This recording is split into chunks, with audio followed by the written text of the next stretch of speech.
for the final. Bloke we haven't seen playing for a while. He had a run around today in a little practice match at Collingwood. Heath Shaw, Heater, who don't know what you've been doing, Heater. You might tell us about that, but can you believe, mate, it's round 24 this season has gone, and when you look back at it, mate, it'll be a very memorable season for you, but it's good to see you back running around, and hopefully we're going to see you soon. Welcome. Yeah, thanks for having me, mate. I've had a nice little holiday. I've been looking forward to this round because that means I can play next week, so it's going to be a good game tonight, and the boys are ready to go, and hopefully can finish off the home and away season on a good note. And we've been reading in the paper about some practice match stuff that's happening for those players that aren't playing. Heath, how's that going? Yeah, we had a little intra-club today. It was about 4 15-minute quarters. We started off with 12 on 12 and it ended up being about 9 on 9 by the end. That's a good workout. It was good to get the miles in the legs and a bit of a hit and get a few tackles and all that sort of stuff. And hopefully it holds me in good stead for next week. And just talking about that, given you've had a spell, I know you've trained hard in the interim, but to have that first actual physical, even though it's only a practice match, hit out, how did you get through it? How did you feel? Yeah, I actually felt really good for 3 quarters. In the last quarter, I was started to blow a bit, and the hot weather didn't help either. So it was definitely good to get that that hit out, and it's a lot different to just sort of running laps around the oval. So it was good to get a bit of body on body, a bit of tackling, and sort of that decision making under pressure as well. And lost none of the ball touch, mate. Had it on a string. Yeah, no, had a few touches, mate. Had a few touches. You want to get a few in a 9 on 9, Chief. Hey, good luck, Heathy, next week. Is there anything that you're more apprehensive about than another when you run out next week? Is it more fitness or is it more touch? What's the thing that you're a bit worried about? I think I'm pretty comfortable with the fitness side of it. As I said, I think it's just going to be that decision making under fatigue and obviously my skill as the game goes on. So hopefully we're in a good position next week, and obviously I get a few kicks and play me role.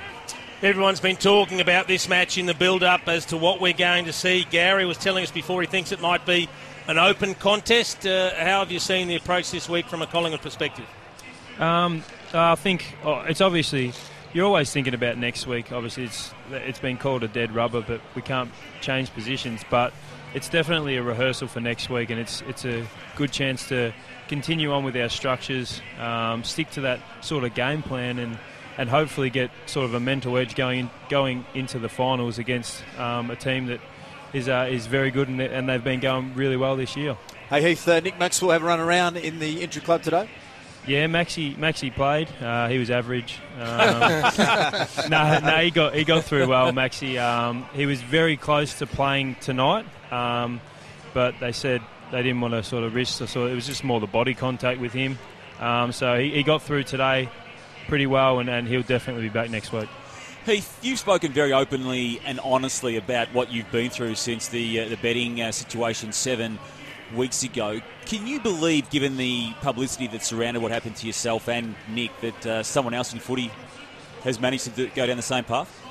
I can't really believe it, mate. I thought it was pretty well spread over the media, and obviously it was a lesson that I thought everyone would learn coming from me, sort of thing. So, mate, it's I don't know. People do silly things at times, and I'm definitely one of those people. But you'd think after everything that's gone down this year that you definitely think twice about doing something like that. Hey, you've been around for a long, long time. Now, this is Collingwood's second year in a row where they're very much in contention, probably a hotter favourite this year than last. Have you noticed any discernible difference in the way the players are handling it? I mean, do you just see a more composed unit? They know what's expected, they know what's coming up. Have you noticed that, or is there still a bit of apprehension about the unknown?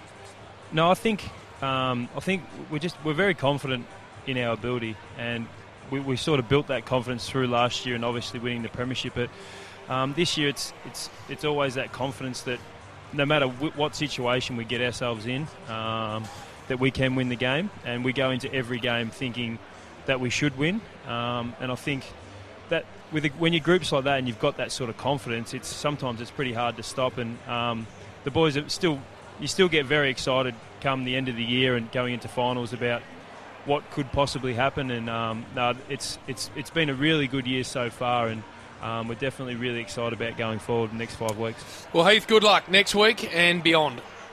Thanks for having me, guys.